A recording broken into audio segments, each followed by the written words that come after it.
guys, welcome back to Decoding Babylon, and we have a special treat as always. We have my good friend Jenny Mire with Bryan and I today, and I'm so excited to have you on the show finally.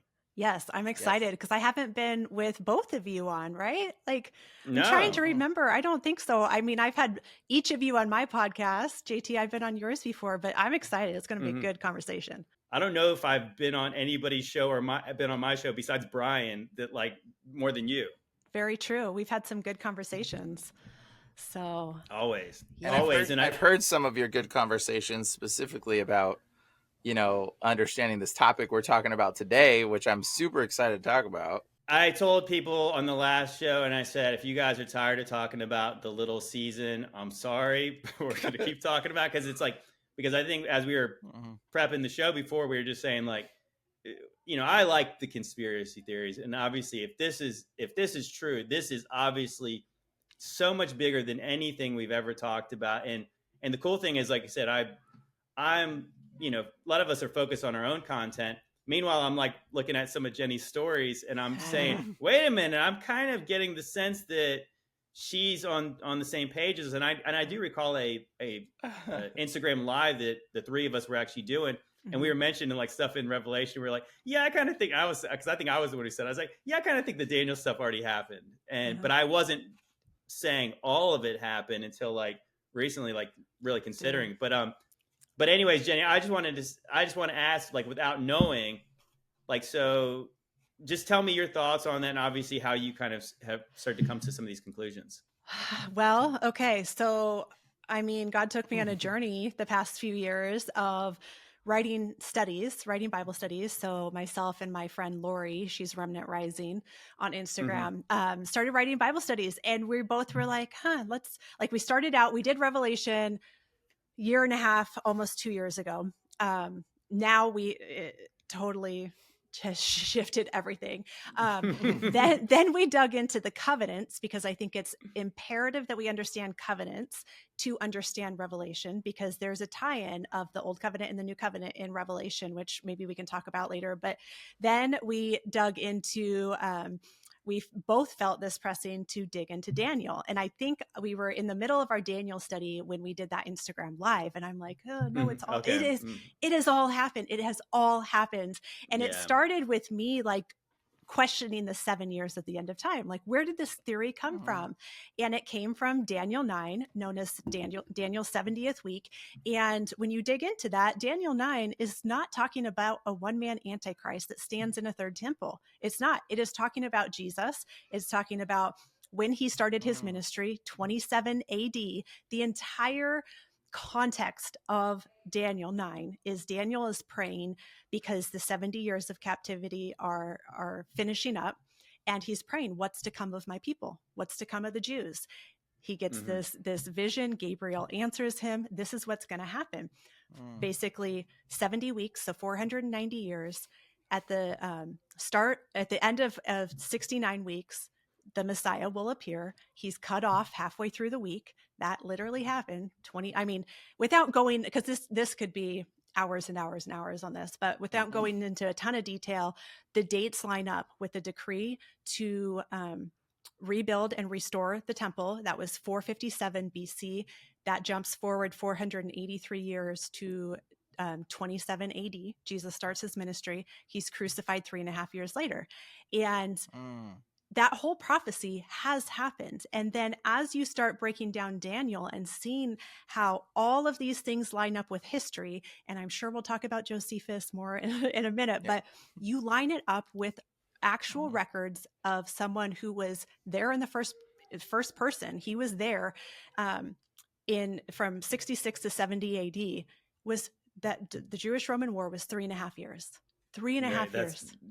That's like, pretty interesting timing. 1,260 days, times in half a time, 42 months, right? So that was kind of my journey. It started with Daniel and then into Revelation. But I think key is understanding history of what we are not taught in our American education. We're not taught the history of first century Christianity or what happened to the temple, all of that. And so which is sus. And which is suspect. I want to say one thing before we jump in, when we go further, because like we're digging into all this, like, for the viewers that are listening, because like to us, we're just like nerding out, right? Going into all this topics. But like, there's going to be a lot of people watching this video and be like totally clueless as to where we're at. We're talking about Revelation, and we're talking about Daniel, which is, Daniel seems to be like the precursor to Revelation. Revelation is just a continuation of Daniel. Okay. And for those that don't already know, but then like, and it's very fascinating that I think that the world seems to be coming into this understanding that Revelation may have already happened. Like a lot of stuff in Daniel may have already happened. Like these things that everybody's waiting for, this Christian idea that everybody's like precluding, like, oh, it's coming, it's coming. Like, you know, we're all waiting for it, but it may have already happened. And that's the realization. And it's very fascinating to understand this, because it's like when JT told me that, like, he's like, hey, I think Jenny might know this too, that it's already happened too. I was like, wait, really? Like she knows it too? And I'm like, oh, this is so fascinating, because so many people, so many Christians right now are waking up to the understanding that this is real. This really might have already happened. And like, and if that's the case, what does that mean for Christians? That means there's a big deception right now going on, that all the Christians are waiting for destruction and death to come down, and they're chanting for it. They're wanting it. They're hoping that death and destruction comes. And it's like Satan's biggest trick to like convince Christians into wanting death and destruction to befall the country and their land and everything else in the world. But that may not be the case. That may not be what was intended for us. Okay. Like it may be that we're supposed to be walking in a totally different way, like a total amount of righteousness and healing, but we're being denied that. And it ties into our authority and understanding, I think, in a lot of ways. Like I was like, what I do as a Christian, I cast out demons and pray for people and heal people. I just prayed for a kid and he got healed from Tourette's, like not even 2 weeks ago. It was so bad he got kicked out of school. Like he couldn't even stay in classroom anymore because his noise and his outbursts were like so bad. So like, but like, dude, why do we have the authority to do these kind of things if the authority isn't already been given to us, right? And so it's super interesting. And then Jenny, you mentioned something about authority. I don't know, maybe you can mention that, and then we can go back into like nerding out over the verses. But no, I mean, amen. Like I think that's the journey that God has had me on the past couple years, is fully, I mean, Lori and I actually did a study on kingdom authority as well. But now when you start to put all the pieces together, I'm like, wow, how incredible this journey has been of understanding the covenants, understanding our authority in Christ, understanding Daniel, because Daniel is, it is a precursor to Revelation, but it's also, Revelation is just Daniel 12, in my opinion, expanded on, like closer view. I would say there's overlap, and I think there's obviously things in Revelation that are not included in Daniel. But I don't think it's just before. I think it's like it's part of it. But you have to understand Daniel to understand Revelation, in my opinion. And I agree. I mean, in the Rooted Truth, we are doing the Revelation study right now. We rewrote it. It's 300 pages. And like, we literally wrote a book in the last like 3-4 months, and we're going through that. And so today on the call, we did Revelation 12 and 13, and understanding, the land beast and the sea beast. So there's 2 beasts. We know the beast from Daniel is the empires, right? We have Babylon, we have the Medo-Persian Empire that takes out Babylon, then we have the Grecian Empire that takes out Medo-Persian, and then the Roman Empire. The Roman Empire is the last beast.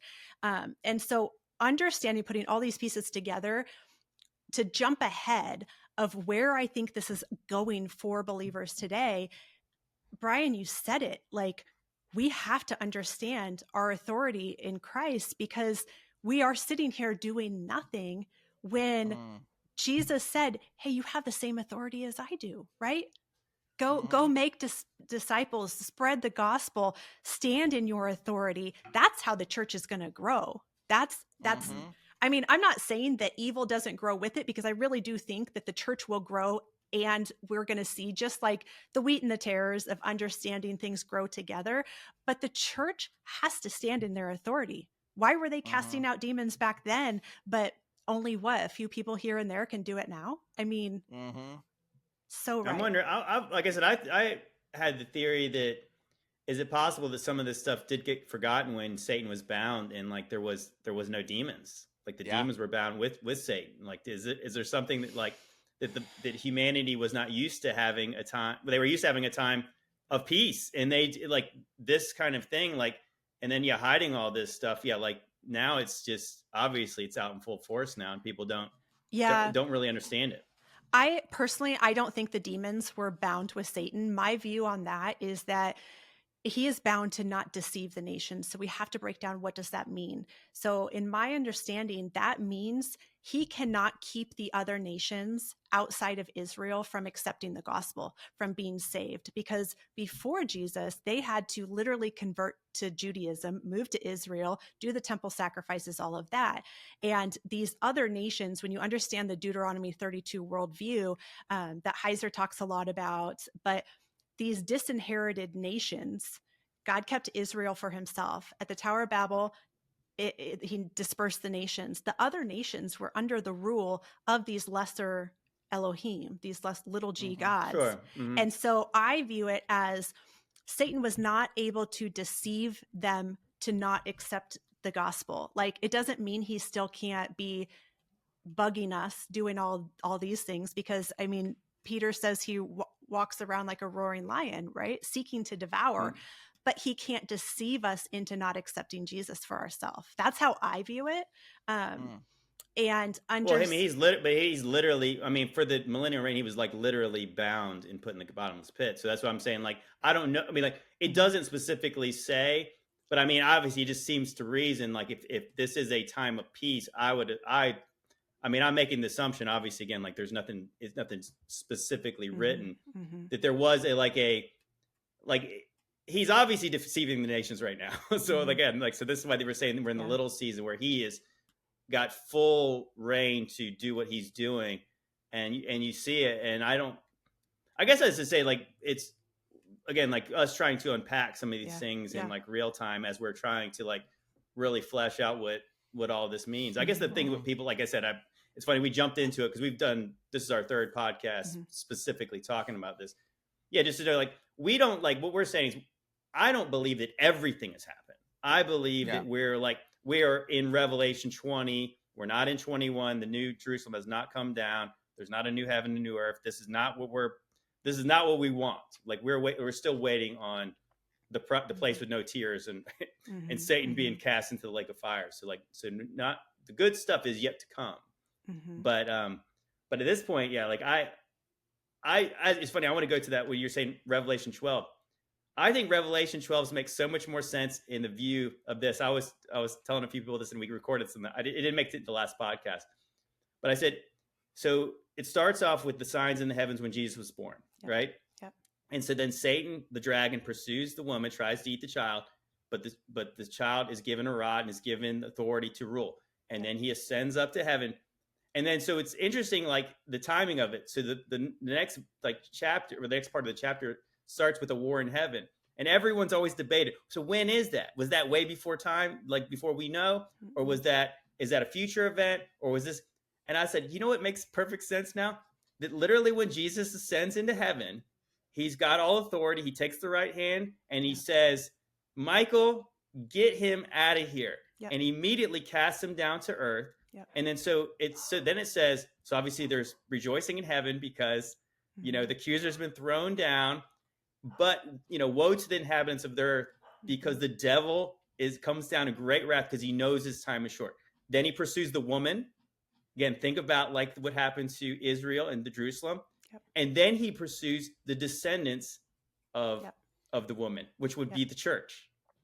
And it's like, so then you go right into Revelation 13 and it's like, so now you have the dragon given over his authority to the beast, and then the beast is allowed to conquer the saints. And I'm like, doesn't that make so much more sense than like, well, when is this going to happen? I don't know. Maybe, could the devil still go back and forth to heaven? I don't know. To me, it like makes perfect sense like that. It does. And we literally just covered this morning.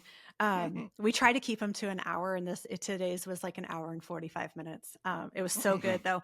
But yes, but when it says that he was cast down because his time was short, think about what happens in the generation following Jesus's ascension. Matthew 23, Jesus talking to the Pharisees, right? All of this is going to be on you guys in this generation. This is the part that we have twisted to make like, well, maybe it's a generation after Israel becomes a nation again, right? 1948. So it's by 1988. And so Jesus is saying all this stuff happens on this generation. And so when Satan, in my opinion, is cast out of heaven, his time is short, because what happens to the Christians under Nero? Great Right. persecution. Persecuted. The dragon pursues them, Yes. it sounds Yes. like. It sounds just like that. But the woman goes into the wilderness. So what did Mhm. Jesus say in Matthew 24, Luke Head for the 21? hills. Yes. Yeah, go when you see the abomination desolation, Yes. go. Yeah. And that is Jerusalem surrounded by armies. And so the church, those who believed, the true church at that time, true Israel, Gentiles and Jews who believe in Jesus, fled. They fled to the wilderness, and they were protected for the 1260 days, the times and half a time. And so that's that time period. Like, but It does make perfect sense. Well, isn't it interesting how often Jesus is talking about this generation? I was even thinking about remember when Jesus shows up and the Pharisees are like, "What sign are you going to show us today?" And he says, "What a wicked generation looks for signs." And he talks about he's talking about this generation, and he's saying that, like, you guys know what the weather's going to be like by looking at the sky, but you don't know what season you are in. Yeah. And so, like, I think like people don't get what he's saying. He's saying the judgment is coming to you guys. Like, that's literally what he's. And so even when he says, "I'll give you no sign," I'm going to give you the sign of Jonah. And so a lot of people, can, whether he was talking about himself or Lazarus, but also think about what Jonah came to do. He came to tell Nineveh to repent. Yeah. So I think that's did. like that's literally what he's doing, because he's going around these towns, and then eventually he's like, remember he's saying, like, woe to Chorazin. He's like telling these cities, like, he's like, it's going to be worse for you guys on Judgment Day than it was for Sodom and Gomorrah. Yeah. Like, because he said, because you saw me and you didn't repent. Yeah. And it's like, oh man, it all makes so much sense when you think about it like that. I'm telling you, the entire New Testament makes so much sense when you start putting these pieces together. And the last days that they kept saying, like Hebrews, we're in the last days. The old covenant is becoming obsolete. Why does it say becoming obsolete? Because there was an overlap of time. That generation, they were given 40 years to repent, to turn from their ways, just as like this overlapping, like an example of that is King Saul, right? God takes his spirit from him, anoints David as king, but Saul is king for 40 years. So it's 40 years again. Yes, it is an overlapping. Years. So we have the new covenant come in, and the old covenant was becoming obsolete according to the book of Hebrews, but it had not yet at that time. The destruction of the temple was the very essence of the old covenant. When that was destroyed, everything changed. Everything changed. The new covenant was fully in effect. The old covenant obsolete at that point. And I know I'll probably make people mad by saying that, but well, isn't it interesting that again, like if you said, yeah, you're right. It is funny to think about the timing in Samuel when it's like, yeah, you're done, but he still lived a long time after that. So 40 years. So Jesus, like, if you believe, like I believe, that Jesus was born in 3 BC, that means he would have been crucified in 30 AD. Yep. And then the temple was destroyed 40 years later. Yep. He gave a whole generation. Like 40 years. And okay, so what's interesting, we were talking about this before. And so again, do the apostles think it's the last days? And so, like, I'm going to go in the book of Acts. So Pentecost just happened. So here's the backdrop. And here's Peter saying, Peter, standing with the 11, lifted up his voice and addressed them, men of Judea and all who dwell in Jerusalem, let this be known to you, and give ear to my words. For the people are not drunk as you suppose, since it is only the 3rd hour of the day. But this is what is uttered through the prophet Joel. And he says, in the last days shall be, God declares, I will pour out my spirit on all flesh, and your sons and daughters shall prophesy, and your young men shall see visions, and your old men shall dream dreams. Even on the male servants and the female servants. In those days I will pour out my spirit, and they shall prophesy, and they will show wonders in the heavens above and signs of the earth below, blood and fire, vapor of smoke. The sun shall be turned into darkness and the moon to blood before the day of the Lord comes, and the great magnificent day. And it shall come to pass that everyone who calls upon the name of the Lord shall be saved. Should we And so, like, should we bust into Josephus there? well, I even go like, well, let me finish. So again, so if you don't think that he's prophesying about the time he's living in right then, here's what it says in 1 Peter 4:7. The end of all things is at hand. Yep. Therefore, be self-controlled and sober-minded for the sake of your prayers. Yep. Like it is amazing. Like, talk about like the veil being lifted. And again, like, so when Jesus died, was crucified, the veil was torn in the temple, which obviously almost sounds like, hey, was that put in the end of the sacrifices? Yes. And now it's like the veil from our eyes, where you're like, we've been told so much that that he has not come back, so we could not have read this without seeing that. But you're like, it is so clear at that point that they believe it is. So I mean, I think that, like, we have to always say, like, so do you think Peter was wrong? Because I would say that there's pretty easily to make the case that he believed it was the end. Yeah. Well, it's understanding like the last days. To them, it was the last days of the old covenant. It's the last days of that age, the Mosaic age. And that's right. Wasn't that what he said? Isn't that one of the questions he asked in Matthew 24? I think that this is where translations can be funny, where I think the apostles ask him about the end of the world, but like in other translations, he's like saying the end of the age in your coming. Yep. Yeah, not the end of the world necessarily. And I wanted to throw another thing at you. Like, if we bust out in Josephus, it describes the events that happened in that paragraph and what you just said. And interestingly, it also talks about a dude that started prophesying. His name was also, ironically, Jesus, who just started like speaking and prophesying uncontrollably. They whipped him till his bones were bare, and he did not flinch. Okay, like talk about sons, God's Spirit pouring out on people, and sons and daughters prophesying. Like, that's just one account being recorded there in Josephus's writing, where people were just going around like saying, woe to Jerusalem, woe to Jerusalem. It was like taking place. They saw, armies in the clouds in multiple different writings, and it said, let us remove hence, or let us leave from this place, is what the armies in the clouds said. And then they saw a sign in the sky. They saw a star that shone in the sky, and then it looked like a sword. It looked like a sword that hung in the air for a whole year. Yeah, for a whole year, and then a heifer gave birth to a lamb at the altar inside the temple. All of a sudden, the heifer just gave birth to a lamb. Like, and like when they're about to sacrifice it, they're like, wait, what the heck? Like, a lamb just comes out of this cow. You're like, what kind of weird hybridization thing's going on here? You know what I mean? Like, this is like some kind of crazy, right? Yeah. And you'd be like, but this is like stuff that was happening that Josephus recorded that was just like totally like insane. But that lines up exactly with like, that verse that you're just reading. Yeah. Well, Jenny, let me ask you a question then. So as you have been coming to these conclusions, like, what kind of reaction are you getting when you guys are kind of like talking about this stuff? Because I do think it's funny, like, that over the past years, and like one of the reasons like you and I connected was like you were in a pre-tribber, and I remember it's like everybody arguing about when the rapture is. It's like, doesn't it kind of seem kind of like silly? Obviously, if it's all this has happened, like that it almost makes perfect sense that you would have, like, in the deceptive times, that's what you'd be arguing about. You'd be arguing about this thing that's obviously not relevant to us. Yep. Pre-trib, post-trib, mid-trib. How about past trib? I don't even think. Do we have a word for this? Do we have a word for this at all? Yes, we do. But we need a new term. We can get into that. There's no rapture. Okay.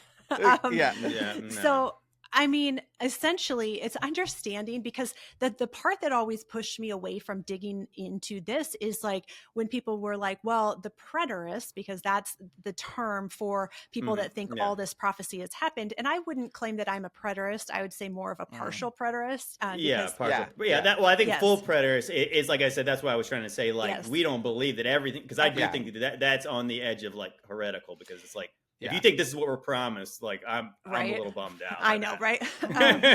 But it's understanding, because that term preterist, like, they're saying, well, Jesus already came. And I'm like, well, no, he hasn't come back a second time. What I think is like this gap that is missed here. Jesus came in judgment. And that's the part where a lot of the second coming terminology, it's actually talking about him coming in 66 to 70 AD in judgment against apostate Israel, against the Jews who rejected him. That wasn't his second coming to earth. That's we will dwell with him one day. Yeah, that's why he says where the bodies lie, the vultures will gather when he comes. You're like, wait a second. Wait, a bunch of people are going to die? Like, yeah, that's what it says. They said, Jesus, one man will be standing in the field, one man will be left. And they said, where will they be taken? Where the bodies gather, or where the bodies lie, the vultures will gather. How do you misinterpret that as a bunch of people dying? How can you misinterpret that? I know. Well, the term bodies can be translated to corpses. So it's actually like the dead body. where the corpse is, the vultures gather. It's like it's like you don't want to be taken. Right. Okay, so wait. Like you literally do not want to be taken. I got another one. I want to ask you your opinion on the 1,000-year millennial reign, because this is the most fuzzy one. Like, are we in the 1,000-year? Are we after the 1,000-year? Are we where Satan's let out for a little while? Are we before the 1,000-year? And this is one that I think a lot of Christians are still, I haven't even figured this one out yet. So I'm curious what your thoughts are, but I will tell you, there's an interesting point that JT made, because it says that God will lock away their prophets, referring to the prophets, the satanic prophets, right? And the Lord says in the 1,000-year reign, basically God locks away the prophets. Some other verse, I forget which one it is. But and the prophets, the satanic prophets, what they would do is they would do drugs, and they would do pharmakia, and they would channel spirits in the drug realm and speak on behalf of the demons and the gods. And we see this in history, throughout history, multiple times, in like the little drug bags that you see on Egyptians. They all carry these little bags, and we found out that these little bags are drug bags, and we've kind of determined that that's what they're all carrying, these little drug bags. That's because they're the prophets of Satan, and their way of communicating is through drug use. And I find this very fascinating topic, because it's like the drug use, we know, was very prevalent in old cultures. Also, even things like pedophilia actions were prevalent, but yet somehow we like even in Roman times, we know that type of stuff was going on. There's documents and drawings of this kind of stuff. And it's like, it's very fascinating that our society went from like this total utter like depravity, drug use, channeling demons, pedophilic actions, to moralistic standards.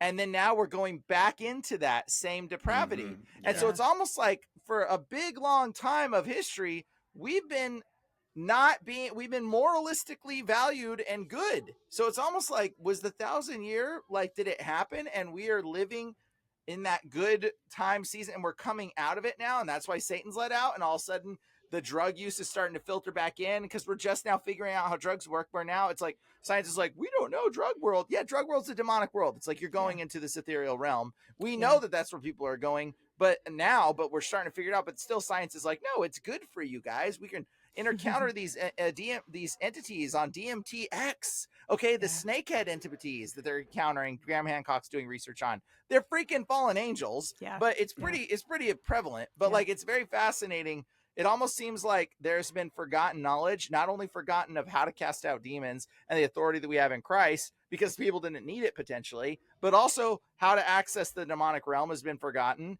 And then also our moral standards have been, were much higher, but now they're corroding again. So it almost suggests to me that maybe we are past the millennial reign of Christ in some way, and we're in that season where Satan's let out for a little while to deceive the whole nation. Maybe, I don't really know yet. Maybe it's like happening, and maybe the 1,000 years is something we can't see, and it's like an invisible realm around us somehow, and we're in it. And or maybe it's like actually above us in the clouds, and we just can't physically see it because it's invisible or something. And I don't know. What is your thoughts? Two questions, Jenny. First of all, where are we at in the timeline as far as it, and also back to like what do people saying to you now? Are they mad at you? I never answered that one, so let me answer that real quick. Yes. I mean, they're not mad, but I get a lot of kickback. Because people hold so tightly to what they were taught without looking into it themselves. And so, but I can tell you, the people in our Revelation study, we have about 275 or 280 people in that. They are getting it because we are going through history. Like, we are laying it out there. That's awesome. It's so cool, because we're saying, hey, look at Josephus Wars 4.5.3. look this up, or, and we've put it in our study. And so they're starting to see it. So they have been just wonderful, but social media, yeah, I get a lot of kickback. I would say based on our own experience, it's similar where it's like, I showed you like our like to dislike ratio on the videos we've talked about it. The people who actually listen, again, one we kept on going back to Proverbs, was it 18:13 that says, before you answer, you have to listen, or it's shameful. It's shameful and folly for you not to give an answer without listening. Yeah. The people who have listened overwhelmingly say this makes sense, even the ones who are a little bit fearful about it. Yes. But the hate that we mostly get is in the comments, and you can tell they didn't watch the video, and they obviously and they're never going to. Immediate attacks. Yep, totally. Okay, so the 1,000-year reign, I actually really like this conversation because I'm with the belief that we are in the millennial reign is an ongoing reign of Jesus when he ascended to the Father in 30 AD, and it will finish, this reign will finish when he has completely defeated physical death. He's already defeated spiritual death, right? So when he crushes, so 1 Corinthians 15, when the last enemy is death, he will hand the kingdom back to the Father.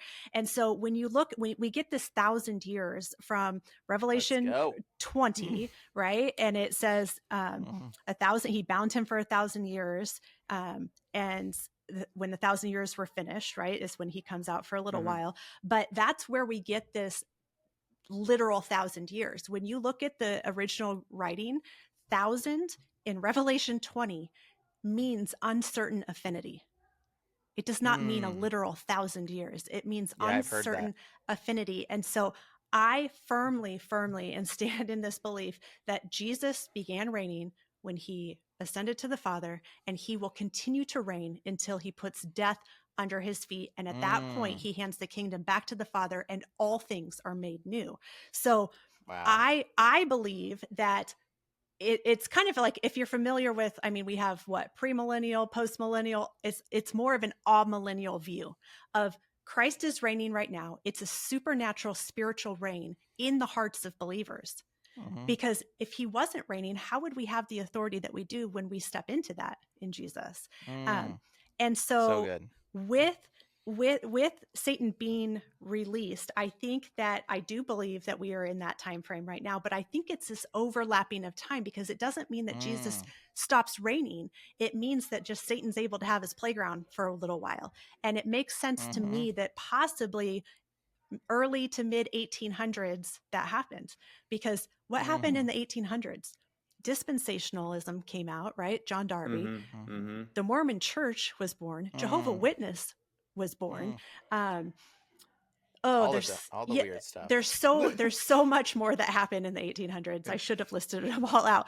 And then fires in every big city in America for some reason. Yeah, and then mud floods. We go into the world wars, all of this. During the time previous to that, I wouldn't necessarily say it's a time of peace. It's a time of peace in the hearts of believers, because we have everything that we need in Jesus right now. When we accept him, we are made new. We are a new creation. So if we fully step into our spirit being renewed, we have everything that we need. We have peace. We don't need to pray for peace. We have it. We just have to accept it and believe it. And so I necessarily wouldn't say it was like a time of peace to where there's no wars or anything, because there's evil on the earth, and it will continue until everything's made new.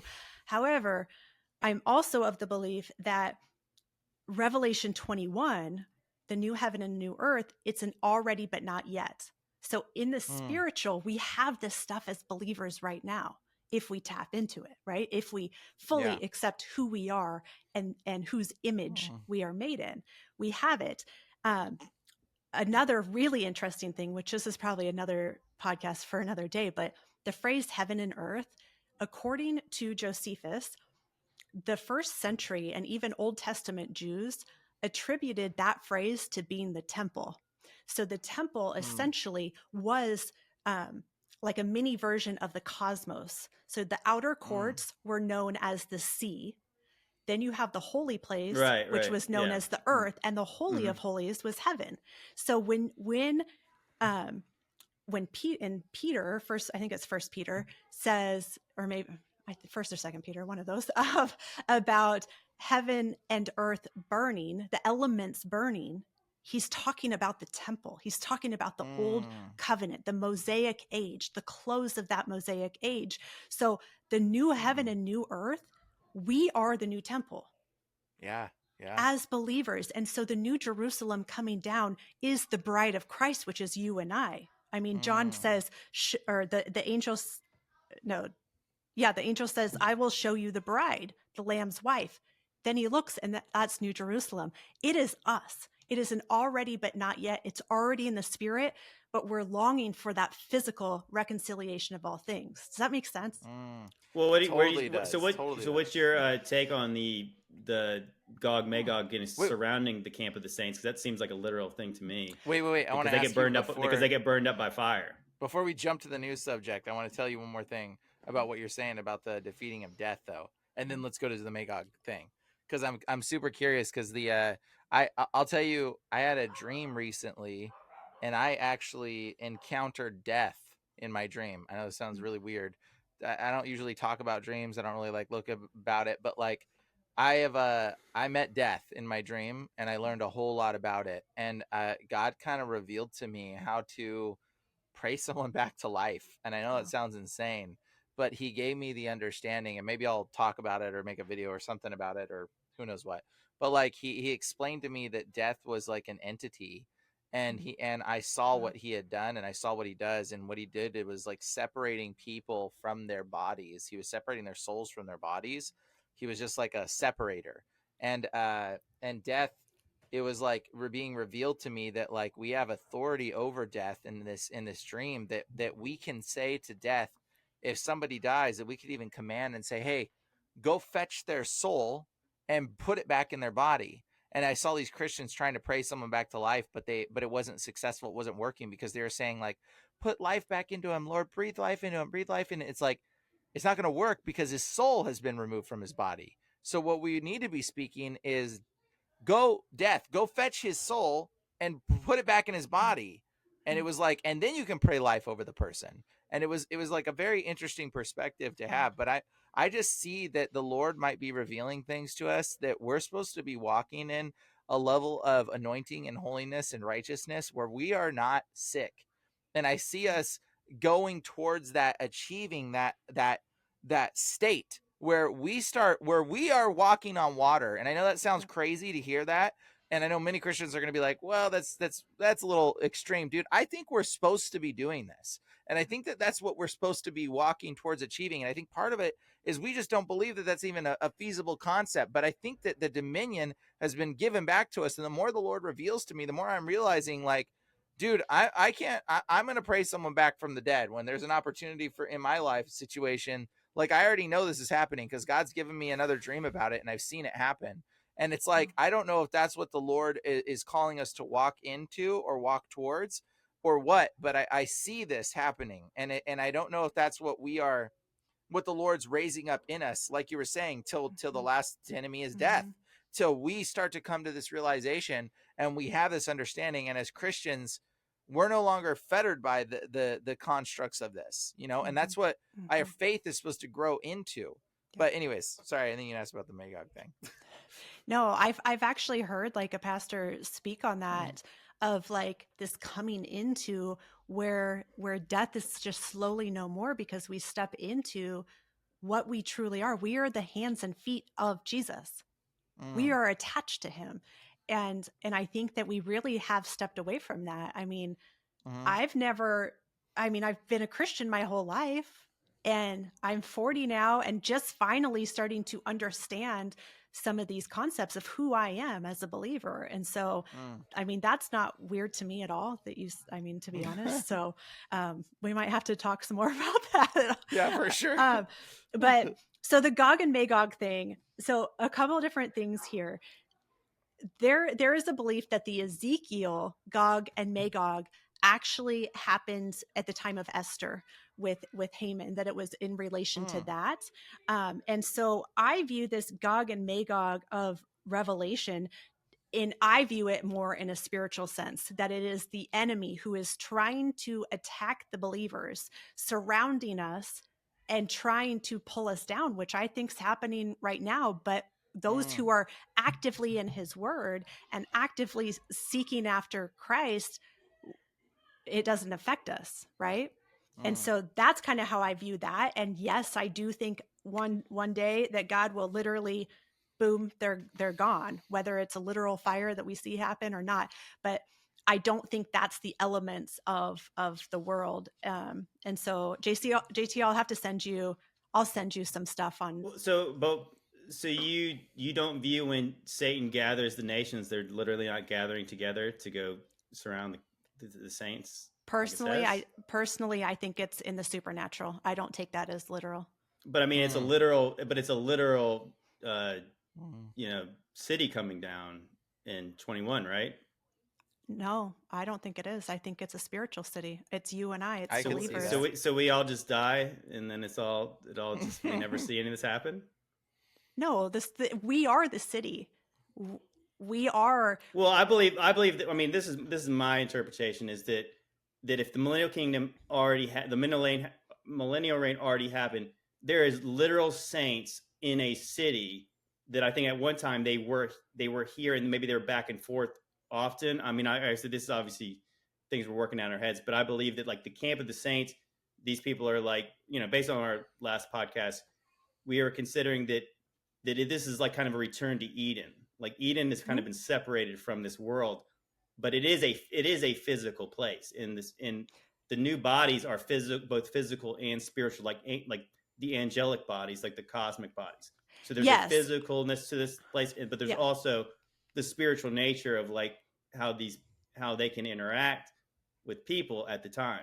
So when it comes down, it's like literally a physical place, just like Eden was, where Adam and Eve were. Yeah, I see what you're saying, and I agree. This earth is going to be renewed to the state of Eden, and heaven, essentially, it's like this overlapping. We cannot see the spiritual right now, right? But when this final overlap and they come together, that is the restored Eden, the new heaven and new earth, like in the future, right? And yes, we are going to be there. We are going to be physical in our glorified bodies, just as Jesus came back in his glorified body. So we'll have some properties that we do now as far as our being like our physical aspects of us, just as Jesus did, but then he walked through walls, right? Like all of this stuff. But right, yeah, like I said, like partially spirit, partially physical, like hard to kind of us to wrap our minds around that. But I see New Jerusalem as being an overall, it is the ecclesia, it is the bride, the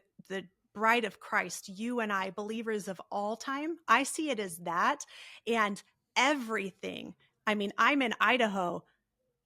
You guys are on the East Coast, right? Like, no, Brian's on the West Coast. We're all across. All across. Yeah.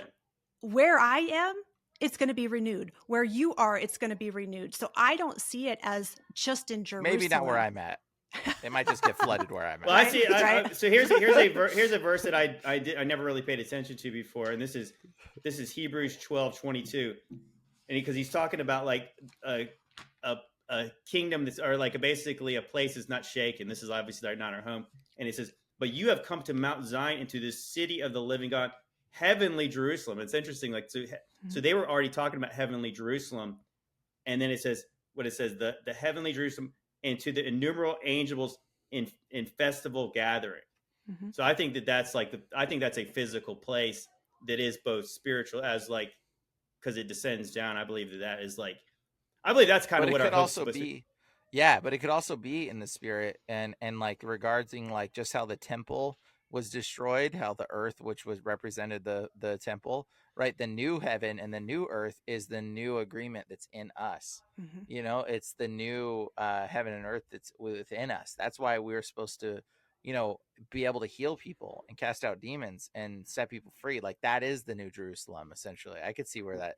Well, Jenny, what is your thoughts on, because we've like gone to like the depths of like the physical evidence, and it's kind of a lot of our interpretations based on like the lies in history is like, do you believe, what do you think, what's your thoughts on like the Tatarian architecture and all the crazy buildings around? Do you believe that is evidence, physical evidence of a millennial reign, or do you think that's I honestly have not dug enough into that.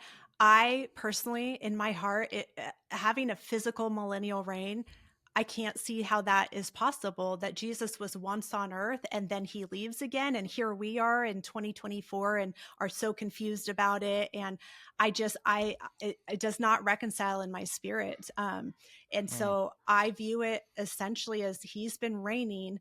The early church was so different than us. Was so different. Oh yeah. They were out there like they didn't care. They took their commission to heart and did it. We don't do that. St. Patrick resurrected pickled children. When you hear about like pickled children that people were going to eat from the dead, when you read the stories of the saints, it's mind-blowing. From the saints of the old. Do you know that there's a bunch of churches that were built in locations where saints their heads were chopped off for preaching the truth?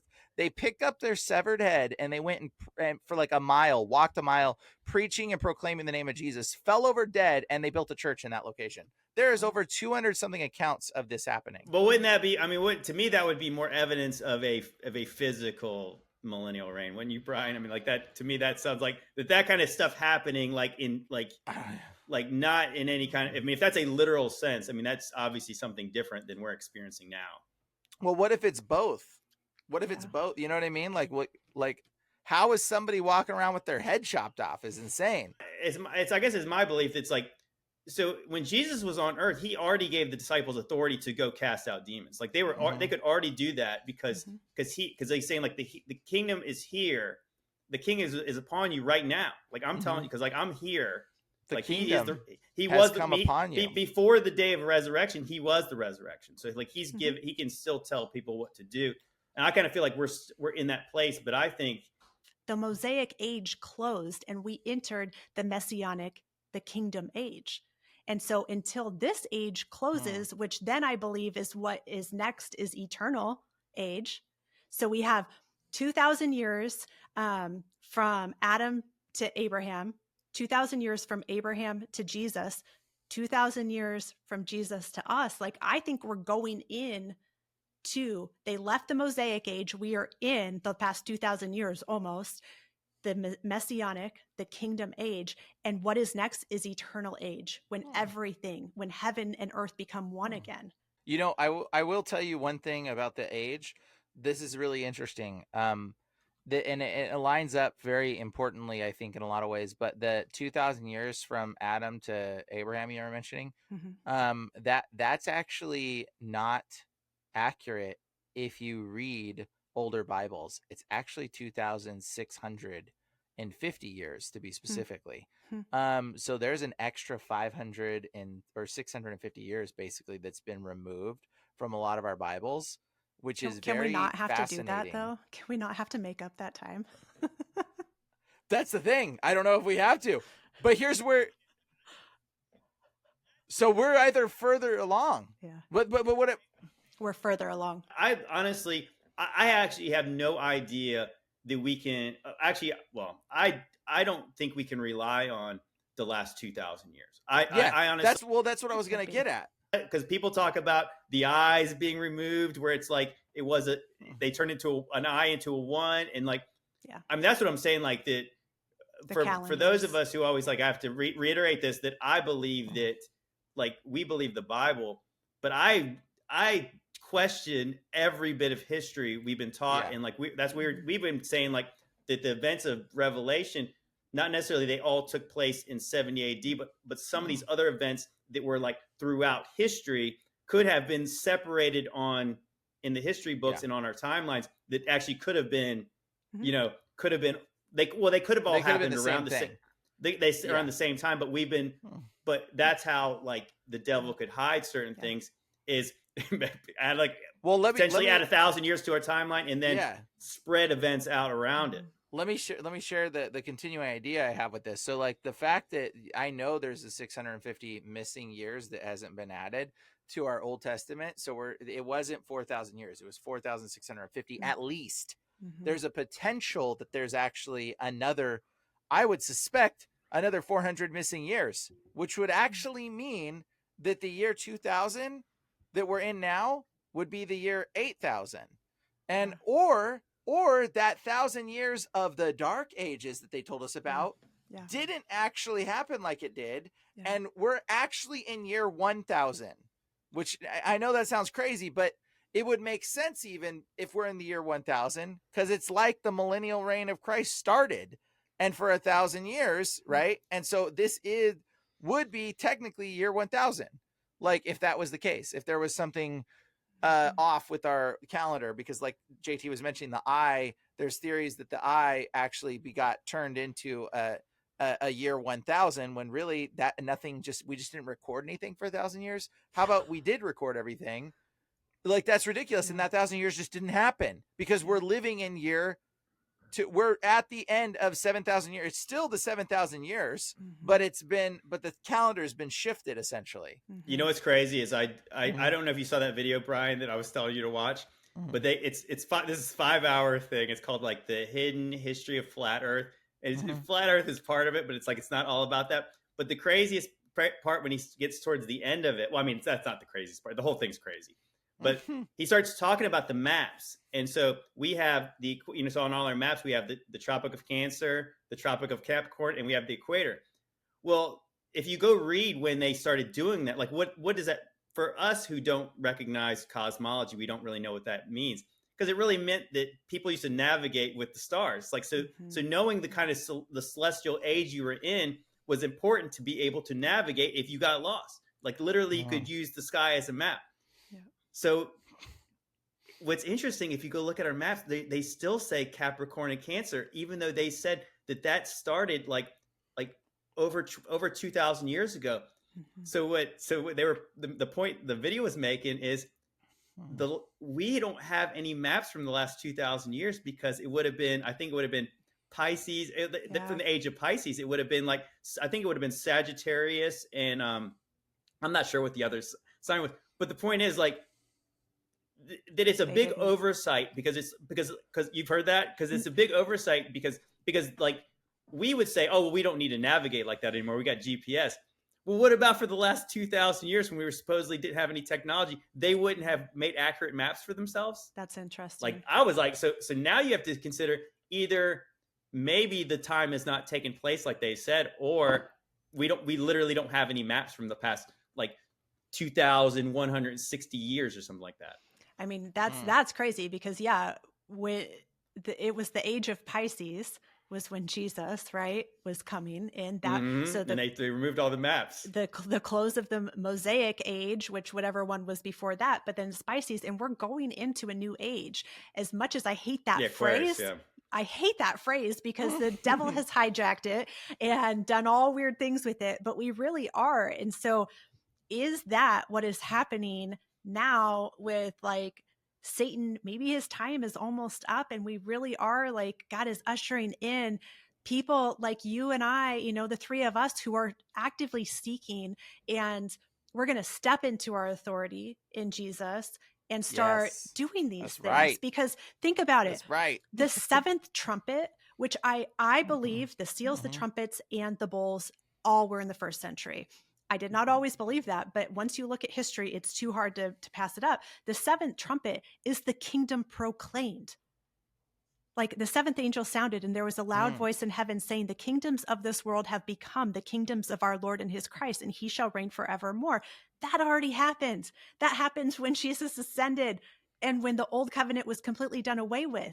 He is reigning right now, and I think it's this concept that is so hard for us to understand without having a spiritual mindset. But Jesus said, everything is spiritual now. Think spiritually minded.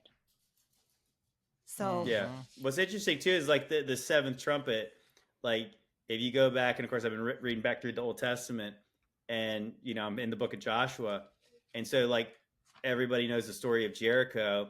They march around the city seven days. They blow the trumpets on the last day, and the walls come tumbling down and the armies come rushing in. Like, what if the seventh trumpet was like literally like 70 AD is like, yeah, well, I think it was. The trumpets were blessed. And like, and just like Jesus said to, they said to they the heard apostles, a loud noise. not one stone will be left on top of the other one. Yep. And that's like sounds a lot like the story of Jericho. Yep. I mean, that's crazy when you think about it like that. It's like that's what he's referencing. And I was saying this, just consider this, that like, as we like the megalith stuff, because we did ancient angels, and that's an interesting topic. I do believe that the temple would be on the level of some kind of megalithic structure, the way it's, and I think that's why like the apostles are, hey, Jesus, look how awesome this place is. Isn't it impressive? And so they said, this is what we're told. And I think that this actually makes no sense based on if it was just men doing it. They said that the Romans dug up the foundations of the temple and to destroy it completely. Now, why would men do that? Now, it makes sense if you literally have armies of heaven coming in, and like it's literally a spiritual thing, because it does seem like the only reason that happened is to fulfill what Jesus said, that there would be not one stone left on top of the other one. Like, because I said, I don't know how, like, because the Romans obviously repurposed stuff. Like, they would have probably wiped it clean off the top and they would have built on top of it or whatever. But I mean, like, to tear the foundations up, obviously that sounds like an act of God. Well, and you see the destruction everywhere too. So yeah. And then ask yourself, what's the Wailing Wall? They say that's what's left of the temple. It's not.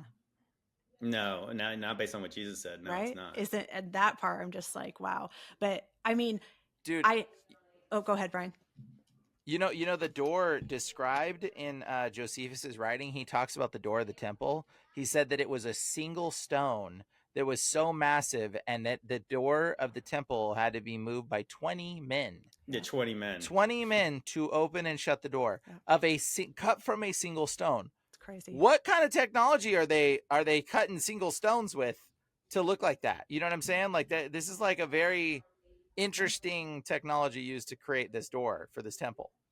Yeah. Well, there's a lot. I mean, I guess there's a lot to all the stuff. Again, like I think that's why, like, it is interesting, like how the progression of the things. It's like, because obviously everybody who's like does the stuff that Brian and I do say, you look at the megaliths and you're like, ain't no way those people they say did it. There's just no way. And so like, but then you go back, and again, now you go back into the 1800s and you go back into the stuff they did in the early 1900s, and we're like, hey, no way those people with horses and buggies did those buildings. Like there is a, like, it's almost like those are certain physical evidence they couldn't just get away. They couldn't remove so quickly. You know, if they could have, that's why I said they would have burned all it down if they could have. But I also think, like, some of those buildings too, I think that it's this like time where maybe the veil was really thin and the spiritual was right there with the physical.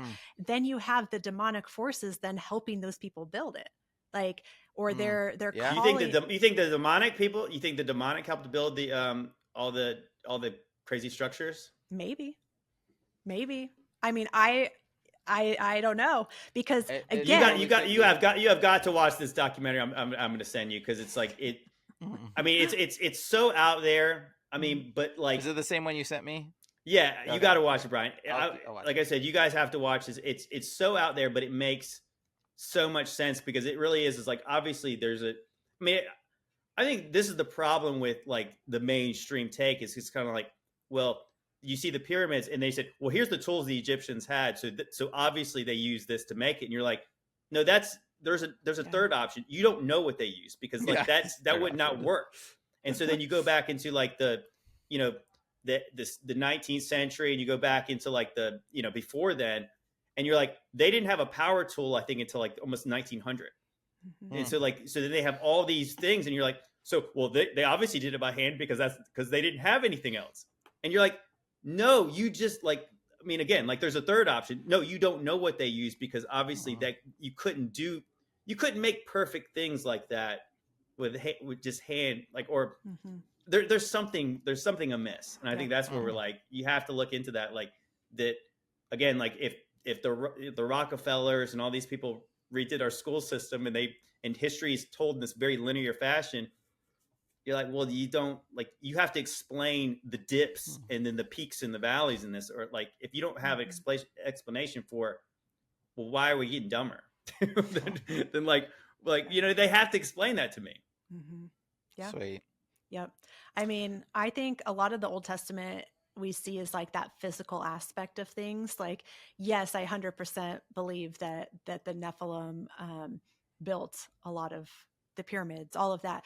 But if we're looking at it like strictly as the Old Testament, you see so much of the physical. And then here comes Jesus that says, think spiritually minded, right? It's all about your heart at that point. Same thing like, hey, the law says do not murder, but I tell you, if you hate your brother, you're committing murder. And so everything is turned inward. And I think that this is the lost piece in a sense of the Christian faith of like, we already have this spiritual renewal. We're waiting on the physical renewal, but so it's really is this already, but not yet happening. So if we are living more in this spiritual world than we realize, and we're waiting for the full, I guess, realization of heaven and earth back to that state of the Garden of Eden, what does that mean for some of these buildings then in that case? Like, is there more of a spiritual aspect happening, whether it is good or demonic? Is there some sort of more of a spiritual aspect to it? I don't have the answer to that, but. No, I mean, obviously, again, these are, I mean, I feel like we obviously are just, I mean, like a lot of us, we've finally been open to the idea that this is true. So now it's like we've only been really like, I mean, for us, it's kind of like, the funny thing is like, I know like, it's cool how you said you kind of came to some of these realizations. It's like that I said I had to give credit to my wife on this last one, where it's like, we were like, we read the Bible from, cover to cover last year. And this was like, I think this was this is the first time I ever read it cover to cover. I've read the Bible multiple times, but I've jumped around every other time. And when she's reading it, and again, like she has the benefit of not being influenced by all the peoples who telling what it says. Yeah. She was the one who was saying, I think some of this stuff's already happened. And it's like, and she was like really questioning the stuff where Jesus is saying, that you guys, some of you are not going to see death before you see me coming into my kingdom. And it's like, she's like, well, what does that mean if he didn't come back then? And it was like, so it's funny like that I had to say, no, that's preterism. We don't believe that. He didn't come back yet. And then like, finally I did kind of almost to say like, you know what? I mean, it's like, it's kind of undeniable. Like, so I think I do think it's cool that like, so it's just me, like even probably the first time I was really fully accepting of it was like almost after me, Bryan, and our friend Vitaly Alpha Talks did the first podcast, because the way he lays it out, and I of course I still had questions. He had good answers for him, and I was just like, huh. And then I think since then, I think that we've been like, so it's almost like we haven't been able to completely fully dig in. Because we just now finally started to accept what's like seems plain and obvious in the scriptures. So I think I need to send you guys our Revelation study. It's 300 pages. Yeah, I'll take a look at that. I'll let you read it. Absolutely. This is great. It's been super awesome. So I'm excited to see more. We should do another video and bring like more people in. I really want to try to get more people in. I think that's possibly in the works, that we're going to try to do something maybe on like YouTube, like a live stream, and get people on there, maybe kind of let it flow a little bit. But yeah, I'd love to have you back on, especially as we continue to learn things. But anyways, Jenny, thank you for coming on. Tell the peeps where they can find you at. You can find me on Instagram, or I'm not on TikTok. At JT, I'm gonna stick to that. My marketing person is they're trying to get me off TikTok. Yeah, I've been banned once now. So on Instagram and my website. So either at Jenny Mire, jennymire.com is my personal website, and then I founded The Rooted Truth. So therootedtruth.com or at The Rooted Truth on Instagram. That's where we do all of our Bible studies. And I know Lori would love to come on too if we're doing like some sort of roundtable on this topic. I know she'd totally be up for it. I love it. I love it. It's and as we dive more into what it truly means to be living in the kingdom age right now, in the messianic age, like with our authority, I think that is such a conversation that has to be had. Like it really does. So Well, I'm going to message you. We're going to talk more about that, because I got some cool revelation stuff I'm going to share with you that I've personally been given. It's to be like, it's crazy stuff. Awesome. Crazy stuff. Well, anyways, like I said, once again, appreciate you coming on, and obviously we'll have to do it again. And God bless. Thank you guys. Have a great one. Later.